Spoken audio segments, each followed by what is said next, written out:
नमस्कार, मेरा नाम है सौरभ पांडे और आपका स्वागत करता हूँ जीटी मीडिया हिंदी पर।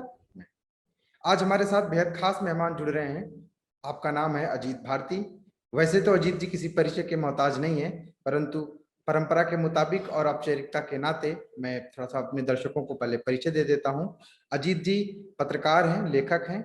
बकर पुराण इनकी बेस्ट सेलर किताब रही है, जो कि व्यंग्य संग्रह था। उसके बाद इन्होंने एक उपन्यास भी लिखा, घर वापसी के नाम से। और अंग्रेजी कविताओं, अंग्रेजी कहानी, माफ करिएगा, अंग्रेजी कहानियों का संग्रह there will be no love के नाम से भी इनकी किताब प्रकाशित हो चुकी है। आप पत्रकार हैं और डू पॉलिटिक्स चैनल आपने देखा होगा, बहुत पॉपुलर चैनल है, fastest growing channel of India. इसके फाउंडर हैं और उसके एडिटर भी हैं। तो बहुत बहुत स्वागत है अजीत जी हमारे चैनल पर आपका। नमस्कार जी।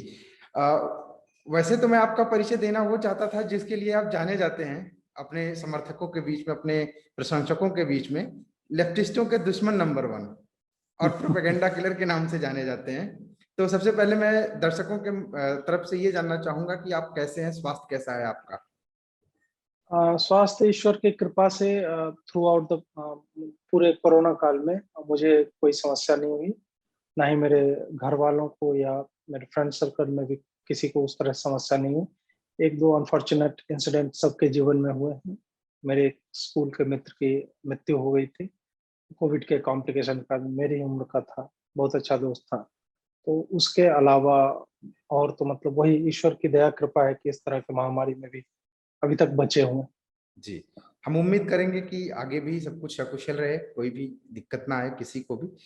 तो चलिए शुरू करते हैं आज का कार्यक्रम। सबसे पहले आपकी जो पहचान है अपने समर्थकों, अपने प्रशंसकों के बीच में, एक राइट विंग के सबसे जो मुखर चेहरे हैं उनमें आप जाने जाते हैं। मैं जानना चाहूंगा कि अजीत भारती की नजर में जो भारत का मौजूदा राइट विंग और लेफ्ट विंग, सो कॉल्ड भी कह सकते हैं, है उसमें अंतर क्या है और किन मायनों में ये डिफरेंट है एक दूसरे से? एक ही अंतर है मूलतः। एक राष्ट्र प्रेमी है, दूसरे राष्ट्रद्रोही। लेफ्ट राइट की अवधारणा तो आप जानते हैं यूरोप से आई है, शायद फ्रांस के पार्लियामेंट से आई थी। और उसमें क्या होता था कि इनकी विदेश नीति होगी, आर्थिक नीति होगी, वो सब अलग होती थी उन पॉलिटिकल लीनिंग वालों की। लेकिन भारत में ऐसा कुछ नहीं है। मोदी से बड़ा समाजवादी नेता या कम्युनिस्ट नेता एक तरह से कह सकते हैं, क्योंकि सर्वहारा के लिए नरेंद्र मोदी ने जितना कार्य किया है पिछले 7 सालों में, उतना तो आप किसी भी राज्य में किसी भी मतलब कम्युनिस्ट चीफ मिनिस्टर ने नहीं किया, या लेफ्ट लीनिंग या कांग्रेस वाले भी उतना काम नहीं किए हैं गरीबों के लिए, सर्वहारा के लिए, अंतिम व्यक्ति के लिए, जिसके बारे में कम्युनिस्ट कहते हैं कि वहां तक सहायता पहुंचनी चाहिए। मोदी ने उस तरह से काम किया। तो पॉलिटिकल डेफिनेशन हटा देते हैं। हाँ, लेकिन वही है कि संदर्भ यही है कि राइट और लेफ्ट का मतलब यही रह गया मूलतः, कि आप राष्ट्र प्रेमी हैं या राष्ट्रद्रोही हैं। इसको भले ही लेफ्ट वाले कितना भी चिल्ला चिल्ला के कहते रहे कि नहीं नहीं, यहाँ हमारा ऐसा कोई मकसद नहीं है कि हम राष्ट्रद्रोह में जा रहे हैं, हम तो बस सवाल उठा रहे हैं। तो तुम सवाल सिर्फ नहीं उठा रहे, तुम हर चीज पे सवाल उठा रहे हो। तुम डेवलपमेंट वर्क पे सवाल उठा रहे हो। आरए में मेट्रो का शेड बन रहा था, तो अभी खबर आई है कि इन्होंने पूरा लेफ्टिस्ट लॉबी मिलके उस वक्त रुकवा दिया था। अब लगभग 10,000 करोड़ का कॉस्ट एस्केलेशन हो गया है, या 10,000 करोड़ हो गया, ऐसा कुछ है। और उन्होंने वो जमीन किसी बिल्डर को बेच दी है। अब मेट्रो सेट के लिए नई जमीन जो है लाई जाएगी। तो वस्तुतः आप देखिए कि इनका पर्यावरण से या मानव हित की बात या मानवाधिकारों की जो बात करते हैं, इनसे दूर दूर तक कोई लेना देना नहीं। इनका सिर्फ और सिर्फ एक ही एजेंडा है कि भारत, देखिए, टूटे या ना टूटे, टूटना तो मतलब बहुत बड़ी बात होती है भारत में, लेकिन इंस्टेबिलिटी आए, वहां पे पूरा तोड़ फोड़ हो जाए, गृह युद्ध की सिचुएशन आए, 2 4 10 जगह दंगे हों, और लोग किसी तरह हर एक गलत काम के लिए, जो दैवीय आपदा भी है, कोविड को या तो चीनी आपदा मानेंगे या फिर दैवीय आपदा मानेंगे। उसमें तो मोदी का तो कोई हाथ है नहीं। भारत से ज्यादा लाशें विकसित देशों में भी गिरी हैं। तो तुमने उसके ऊपर कभी फोकस नहीं किया। तुम उसके कॉन्ट्रास्ट में जो है तुलना नहीं करना चाहते हो। तुम इसका भी भार जो है मोदी पे डालना चाहते हो। तो लोग उतने मूर्ख है नहीं। तो ऐसी छोटी छोटी चीजें जब आप देखेंगे, और योजनाओं की तो मैं मतलब गिनतियों की लाइन लगा दूंगा, जो बेहतरीन योजनाएं हैं गरीबों के लिए, उन सब में इन्होंने खोट निकाला है। तो मूलतः इनका यही, चाहे सीएए हो, उसके बाद दिल्ली के हिंदू विरोधी दंगे हो, उसके बाद ये किसान आंदोलन की जो नौटंकी चल रही है वो है, या फिर हिंदू प्रतीकों पे हमले हो, इन सब में आपको सुसंगठित तौर पे ये आपको वामपंथी दिख जाएंगे। तो अंतर बस यही है कि हम जो है अपने पैशन से, अपने राष्ट्र के लिए, कि हमारा राष्ट्र जो है बढ़ रहा है, ग्रो कर रहा है, हम उधर देखते हैं, हम उम्मीद से देखते हैं, और ये लोग जो है उस उम्मीद पे रोक लगाना चाहते हैं। ये चाहते हैं कहीं बम फट जाए, कहीं दंगे हो जाए, और फिर जो है सब कुछ जब डिस्टर्ब हो जाता है ना, वामपंथियों का यही तरीका है कि वो बोलते हैं कि देखो तुमने तो कांग्रेस को भी आजमा लिया, टीएमसी फलाना, जो अब हमारी बारी है, अब हमको आजमाओ। तो ये वो है, और जब वो आते हैं तब वो तानाशाही करते हैं। हर जगह यही हुआ है। अभी क्यूबा की हालत देखिए, वेनेजुएला की हालत देखिए, यूएसएसआर की हालत क्या थी, या चीन की हालत देख लीजिए। यहाँ पे विशुद्ध तानाशाही ही चल रही है। तो कम्युनिज्म तानाशाही है, किसी भी राष्ट्र के विरोध में ही हमेशा होता है। वहां के नागरिकों के जो मानवाधिकार हैं उनके विरोध में होता है, भले ये जितना भी चिल्ला ले, मानवाधिकारों की बात कर ले। ये मूलतः राष्ट्र की भावना के, राष्ट्रीयता के, एक नागरिक के जो ह्यूमन राइट्स हैं उनके हमेशा विरोध में दिखते हैं। और बाकी जो भी पॉजिटिव लोग हैं वो दक्षिण पंथ वाले हैं या राइट विंगर हैं, आप सो कॉल्ड कहें या ना कहें। जी। आजकल एक आरोप लग रहे हैं राइट विंगर्स पे कि ये जरूरत से ज्यादा आक्रामक हो गए हैं, जरूरत से ज्यादा इन्होंने शिष्टता जो है छोड़ दी है, अशिष्ट हो गए हैं। जैसे अभी अफगानिस्तान में एक भारतीय मूल का पत्रकार मारा जाता है तालिबानियों के हाथों, जो कि अंतर्राष्ट्रीय पुरस्कार प्राप्त कर चुका था। उसके संदर्भ में पोस्ट लिखते हुए दूसरे अंतर्राष्ट्रीय पुरस्कार प्राप्त पत्रकार ने यह लिखा कि मैं उस गोली को 1000 लानत भेजना चाहूंगा जिसने उसको छलनी किया। डायरेक्ट तालिबान का नाम नहीं लिया गया। और इस पे मतलब कहते हैं ना, नीम चढ़े करेल वाली स्थिति तो तब हो गई कि जब जो लोग उस पत्रकार के मरने पर कुछ खास संवेदना नहीं दिखा रहे थे, उनको ये कह करके ट्रोल किया गया कि वहां तो एक तालिबान है जिसने मार दिया, दूसरे तालिबानी मानसिकता के ये लोग हैं जो उसके मौत का जश्न मना रहे हैं। ये कॉन्स्टेंटली कहा जा रहा है, मतलब they are rigid on Hindu Taliban, they are not talking about real Taliban. तो इस बारे में आप क्या कहेंगे कि वास्तव में क्या ये शिष्टाचार होना चाहिए था? कुछ गलतियां तो नहीं कर रहे राइट विंगर्स? ना ना ना, राइट विंगर्स कुछ ज्यादा ही शिष्ट हो रखे थे, कुछ ज्यादा ही संस्कारों का बोझ लिए चल रहे थे। I want the right wingers to be very aggressive and very abusive towards the left wingers. और कोई उपाय नहीं है। डिमीन देम, डिस्ट्रॉय देम, जिस तरह से कर सकते हो, जिस तरह के शब्दों का प्रयोग करना है। क्योंकि तुम्हारी चुनी हुई सरकारों को इन्होंने आपातकाल, तानाशाही, जहर की खेती, इस तरह के शब्द दिए हैं। तो गाली सिर्फ माँ बहन की गाली या उस तरह की गाली नहीं होती। आप डेमोक्रेसी के संदर्भ में देखेंगे तो आपातकाल से बड़ी गाली कोई है ही नहीं। तो तुम्हें वो दिया गया है। तो वो चूंकि मतलब रिफाइंड और मतलब सोफिस्टिकेटेड वर्ड्स का इस्तेमाल कर रहे हैं, दैट डजंट मीन कि वो जो है सही कर रहे हैं। और हम जो है बुरिश हैं, हम जो है नॉट सो सोफिस्टिकेटेड है, हम उन्हें सीधे तौर पे गरियाने लगते हैं। तो हाँ, हम जो है अशिष्ट हैं, और हम जो सारी मर्यादाओं का बोझ हम ही क्यों उठाए भाई? क्यों उठाए? उसका कोई पर्पस उससे सॉल्व नहीं होता। मारा उसको मुसलमानों ने है, मरा वो मुसलमानों के इलाके में है, खुद भी मुसलमान था। इसमें भारत का या हिंदुओं का दूर दूर तक कोई लेना देना नहीं था। सिर्फ इस बात के कि उसके पासपोर्ट पे भारतवर्ष, भारत गणराज्य जो है वो लिखा हुआ। इसके अलावा उस व्यक्ति का भारत से, भारतीयता से कोई दूर दूर तक वास्ता नहीं था। मारा गया मुसलमानों के द्वारा। इस्लामी साम्राज्यवाद की बलि पे वो चढ़ा है, या इस्लामी जिहाद कह लीजिए, इस्लामी आतंक कह लीजिए, जो भी। All the things are interchangeably, they can all be used. तो उस कारण मरा है। तो इसमें हम तो है नहीं कहीं फोकस में, हम मतलब भारतीय हिंदू। तो हमें जो कहा जा रहा है ना कि ये देखो वो आतंकवादी थे, ये भी। हंसने को अगर तुम आतंकवाद कहते हो, फिर तो मनोहर पर्रिकर, अरुण जेटली, अटल बिहारी वाजपेयी, सुषमा स्वराज और जितने भी एंटी टेरर ऑप्स में हमारे जवान वीर गति को प्राप्त होते हैं नक्सल ऑप्स में, चाहे दंतेवाड़ा हो, गढ़चिरौली हो, छत्तीसगढ़ का बस्तर है, इन इलाकों में जितने भी जवान वीर गति को प्राप्त होते हैं, तो ये तो तब हंसते हैं, तो तुम तो सर्टिफाइड आतंकवादी हो पहले से, तो तुम आतंकवादी हो, अगर हंसना आतंकवाद है तो तुम्हारी बारंबारता यानी फ्रीक्वेंसी हंसने की हमसे तो कई गुना ज्यादा है यार। हम तो तुम्ही से सीख के उसी भाषा में तुमको जवाब दे रहे हैं। तो इस प्रतिक्रिया को, न्यूटन का तीसरा लॉ है ना मोशन का, कि हर एक क्रिया के विपरीत जो है प्रतिक्रिया, तो मेरा कहना है कि नहीं, उतने ही इंटेंसिटी से नहीं, उससे 10 गुना इंटेंसिटी से दो, और एकदम निचले स्तर तक जितनी गंदी गालियां आती हैं वो सब लिखो,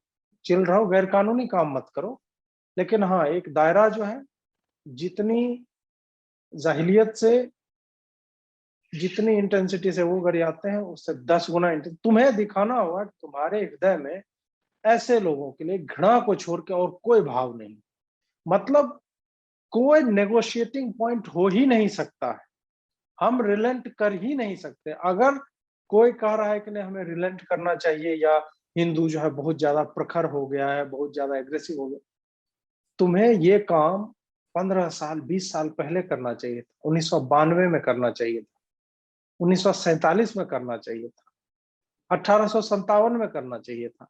हिंदू तो सो रहा था, अब जाके जगह है, और जगह है थोड़ा, अभी तो अंगड़ाई ले रहे हैं ना, अभी अंगड़ाई ले रहे हैं, अभी तो यॉर्निंग है, वो तो हम जम्हाई ले रहे हैं। जब फ्रेश होंगे और तब जो गालियां निकलेंगी ना, तब इनके कान के पर्दे जो है फट जाने हैं, और मैं उसी क्षण का इंतजार कर रहा हूं। मैं इसीलिए कहता हूं कि जितने भी तथाकथित राइट विंग के ट्रोल्स हैं, you guys have my full support, पैसे की भी जरूरत है, आई विल फाइनेंस यू, लेकिन पीछे नहीं हटना है। ऐसे हर मौत पे जितना भी इस तरह का, तुम साले शवों शवों की तस्वीरें बेच के अपना घर चला रहे हो, हिंदुओं के शवों की तस्वीरें, और तुम हमें ज्ञान दे रहे हो कि लाशों का सम्मान होना चाहिए, उसका फोटो नहीं खींचना है। बिल्कुल खींचेंगे, बिल्कुल घुमाएंगे, और बार बार लिखेंगे कि यही कर्मफल है, तुम जो चाह रहे थे वो तुमको मिला है। और इसी तरह से आगे भी इनके जितने इस विचारधारा के, चाहे फादर स्टैन स्वामी, जो भी मरे, जश्न मनाना चाहिए। जी, लेकिन आपने देखा होगा उस खेमे में एक बड़ा अजीब सी स्थिति दिखी, किसी ने भी तालिबान का जिक्र नहीं किया, सीधा जिक्र करने से बचते रहे। जिन पत्रकार की मैं बात कर रहा हूं, रवीश कुमार ने भी हाँ हाँ गोली हाँ। को दोष दे दिया, तालिबान का जिक्र नहीं किया। क्या वजह हो अभी सकती है? अभी मैंने बनाया एक सटायर उसी पे, मैं रवीश पे तो बोलना मैंने छोड़ रखा था 3-4 महीने से। अभी फिर उसने गोली को लानत भेज रहा है, जैसे कि वो मतलब रोबोटिक थी राइफल, और उसने देखा और खुद ही खड़ी होके चल गई। लानत तो तभी आप भेजेंगे ना, आपकी फटती है तालिबान कहने में, इस्लामी आतंक कहने में आपको शर्म आती है। और मैं जानबूझ के ये फटती और इस तरह के शब्दों का प्रयोग करता हूँ, क्योंकि ये इसी लायक है। अब इनके लिए मर्यादित शब्दावली का प्रयोग हम नहीं कर सकते। अगर आप कर रहे हैं तो भीरू है, कायर है, या फिर आप मतलब आप में हद दर्जे की का धैर्य मुझ में नहीं है। मैं पक चुका हूं, और मैं यह समझता हूं कि हम बिल्कुल ही खुले तौर पे युद्ध के मैदान में हैं, और ये सभ्यताओं का युद्ध है। इसमें अगर हम साम दाम दंड भेद सारी नीतियां, कोई there are no rules of war हो गया। राम के समय में उसका दुश्मन भी आदर्श था, कृष्ण के समय में दुश्मन जो है कम से कम नियम स्टैब्लिश किया था कि इस नियम से चलेंगे। बीच युद्ध में जो है नियम टूट गया भीष्म के गिरने के बाद, वो बात अलग है। लेकिन हाँ, अभी जो है, अभी तो नियम भी फ्रेम नहीं हुए, अभी तो जहां तहां जैसे तैसे हो रहा है। तो उसी तरह तुम ये शब्दों की मर्यादा, ये सब छोड़ो। और ये लोग हैं उसी, देखिए इनकी क्रेडिबिलिटी के जाने का और कोई कारण है ही नहीं। ये इसी तरह से चुप रहते हैं, ये आतंकियों को एक तरह से डिफेंड करते हैं उनके। अब आप उसका सिद्दीकी के उस पे जाइएगा तो आपको मिलेगा कि वो तालिबानियों को सेलिब्रेट कर रहा था, रिट्वीट कर रहा था, कि कभी ये पिंक स्टिक से सेल्फी लेता है और अभी जो है एरिया कमांडर है, इस तरह की बातें। आप न्यूयॉर्क पोस्ट में लिखा होता, उसने उसको रिट्वीट किया था। तो जो तालिबानियों के लिए हृदय में प्रेम लेके घूम रहा है, वो मारा जाता है, तो कैसे ये लोग कैसे लिखेंगे तालिबानी ने मार लिया या इस्लामिक आतंक का शिकार हुआ? नहीं लिख पाएंगे ना। उन्हीं से खर्चा चलता है इनका, वही विचारधारा इनको इनको इनका पोषण कर रही है, तो संभव ही नहीं है कि वो ऐसा कर सके। जी। एक तर्क जो है दिया जाता है, मतलब ये कहिए कि फेंक के मारा जाता है एक तर्क, हम्म। कि रावण के मरने पे श्री राम ने उसका उनका न्यायोचित जो है सम्मान किया था। अपने शत्रुओं के मरने पे कभी भी सेलिब्रेशन का कल्चर हमारा नहीं रहा है, वो तुरंत पहुंच जाते हैं रामायण और महाभारत के कालखंड में और ऐसे उदाहरण देते हैं जिससे कि अक्सर लोग ये नहीं समझ पाते कि अब इसको कैसे डिफेंड किया जाए। तो अगर मैं चाहूंगा कि अगर आपके सामने कोई ऐसा तथ्य रखे तो आप इस बात का जवाब कैसे देंगे? पहली बात तो यह है कि वामपंथी ये बोल दे कि हाँ भाई राम भगवान हुए थे, रामायण एक सच्ची कहानी है, ठीक है, तब मैं उनके साथ डिबेट में इंगेज करूंगा कि तुम ये जो पॉइंट दे रहे हो। तब पहले तो वो तो मानते नहीं, बाकी टाइम तुम उसको मिथक और गल्प और इस तरह की बातें, और जब तुम्हारा पर्पस सॉल्व हो रहा है तब कह रहे हो कि नहीं नहीं, रावण से भी रावण, अभी राम है कौन यहाँ पे? और मैंने बोला ना कि उस समय दुश्मन भी आदर्श था। तो अभी हम क्या 5,000 7,000 या 10,000 साल पहले या जितने कल्प पहले जितने भी रामायण हुए हैं, जितने भी त्रेता युग आए, क्या हम उसमें हैं? त्रेता के कितने हजार साल बाद कलयुग आया, और इसका एक कारण है कि इसका नाम कलयुग है, अकारण कोई नाम नहीं होता। यहाँ पे कहा जाता है कि सतयुग में धर्म का ऋषभ जो है 4 पांव पे खड़ा होता था, त्रेता में 3 पांव पे, द्वापर में 2, कलयुग में 1 पांव पे खड़ा है। तो जब धर्म की स्थिति ऐसी है तो तुम किस मर्यादा की बात कर रहे हो? उसके 3 पांव किसने काटे? इन्हीं लोगों ने काटे हैं ना, तुमने 3 पांव काटे, इस कारण से हम इस तरह से रिएक्शन दे रहे हैं। और एथिक्स या morality, it is a two way street, उधर से कुछ आएगा तब हम इधर से दिखाएंगे, वन वे नहीं है कि सिर्फ जो है अजीत भारती जो है अपनी भाषा जो है अच्छी कर ले और जो है फलाना जी और डिमका जी जो है वो अपने हिसाब से वो चलते रहेंगे, वो डिमीन करेंगे हिंदुओं के प्रतीक चिन्हों को, जो है उनको चप्पल में रखना, बियर की बोतल पे गणेश जी बना दो, डोरमैट पे दुर्गा जी बना दो, मतलब मूर्तियां विखंडित करते रहना। तुम ये सब करते रहो, एक्सपेक्ट करो कि हम जो है राम भगवान की तरह तुम्हारी मतलब नहीं शरणागत है, रक्षा करनी चाहिए, नहीं रावण से जाके लक्ष्मण सीखो, काहे सीखेगा? अब न रावण, रावण बलात्कारी था, और राम ने अगर किसी बलात्कारी के सामने भेजा है तो मैं राम की हर बात नहीं मान सकता, मैं यहाँ पे एग्री नहीं करूंगा राम से। हम राम या कृष्ण को पूरी तरह से, एक तो मेरी समझ नहीं है उतनी कि मैं राम को पूरी तरह समझ जाऊं, जितनी मेरी समझ है मैं उसी हिसाब से देखूंगा।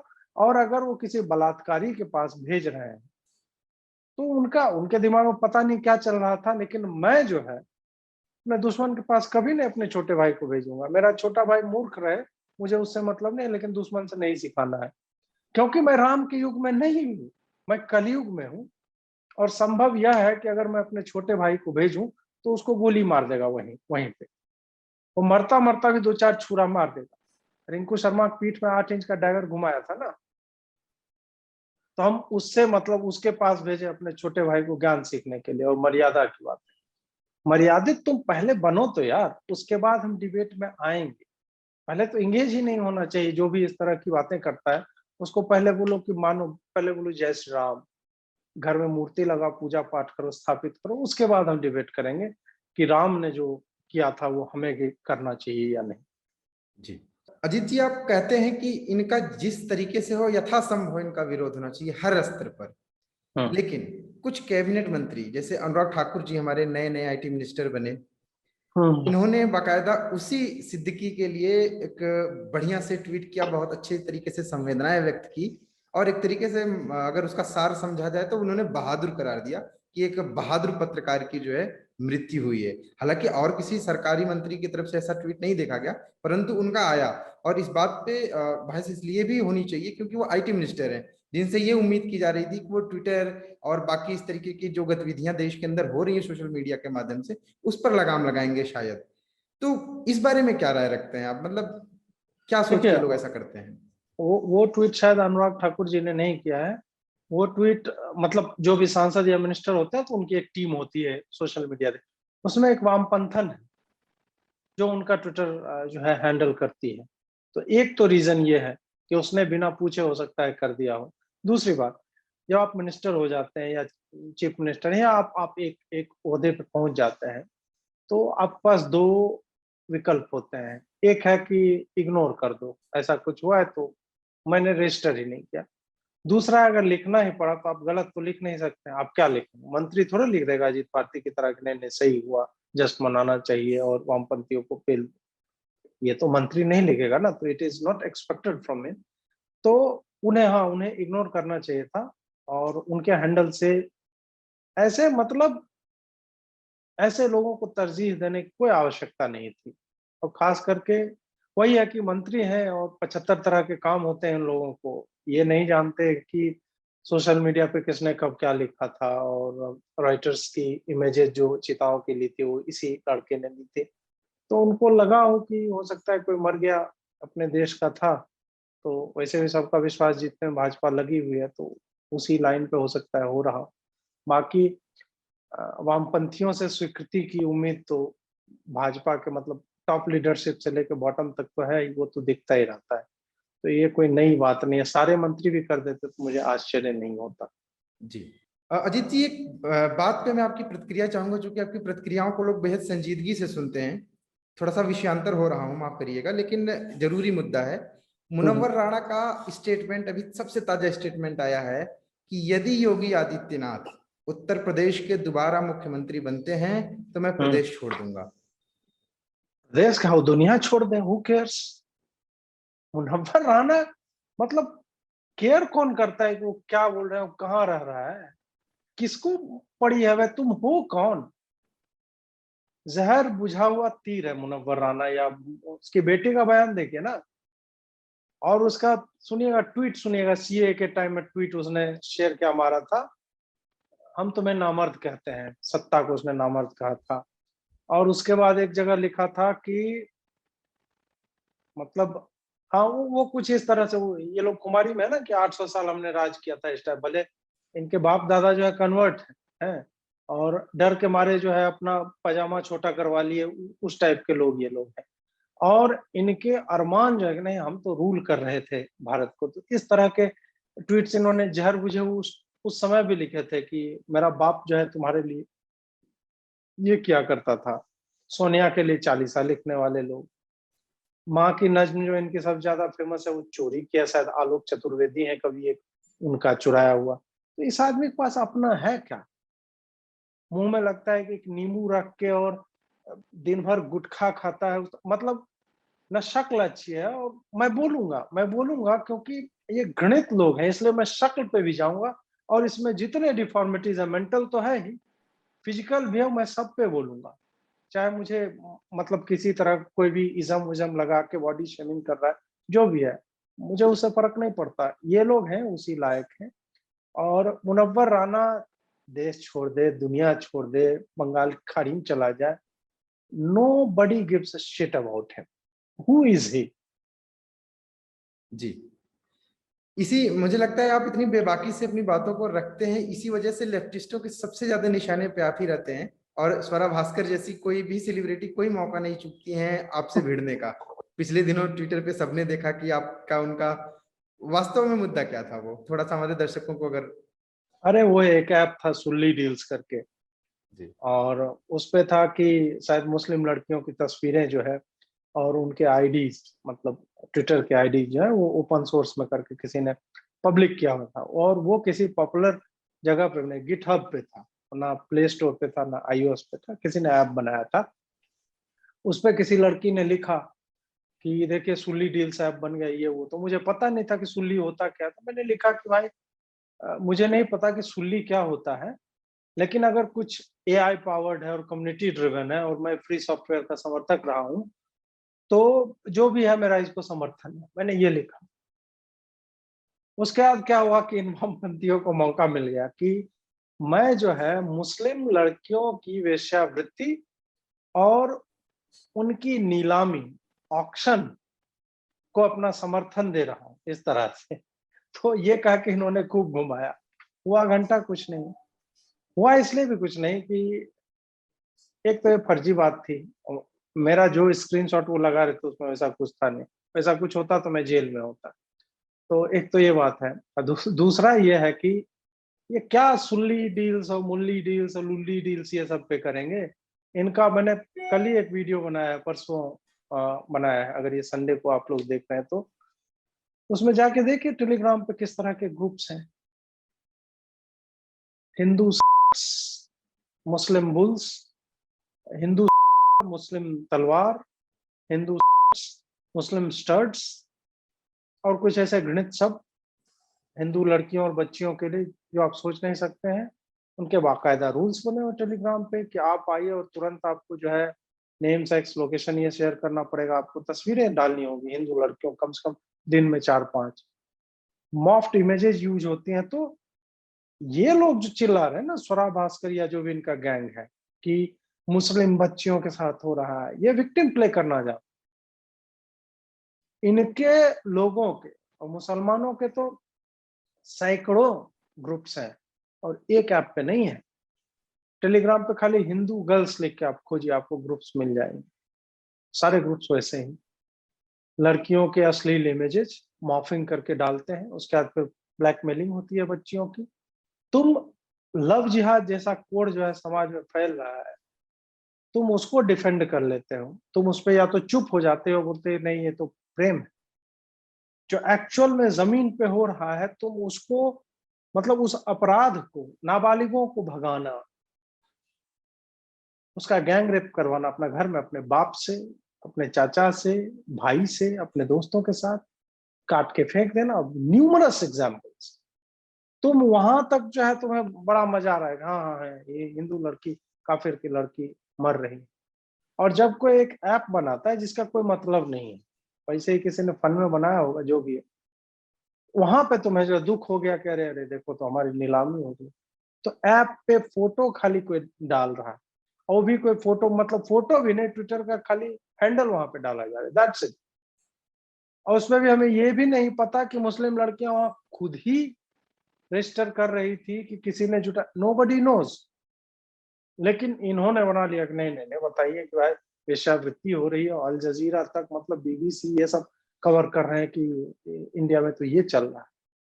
तो ये तो इनका दोगलापन है, इनका दोगलापन है। तो ठीक है, तुम कहो ना, मतलब लिखते रहो, मेरे खिलाफ लिखते रहो। एक हैंडल सस्पेंड हुआ, सरकार को कोई फर्क नहीं पड़ा, मुझे भी कोई फर्क नहीं पड़ा, ठीक है दूसरा बनाएंगे, दूसरा करो, तीसरा बनाएंगे। ईमेल बनाने पाबंदी थोड़े है, और भगवान के पास इतने डिवाइसेज हैं कि तुम हर रोज सस्पेंड करवाओगे, हम हर रोज बना लिया करेंगे।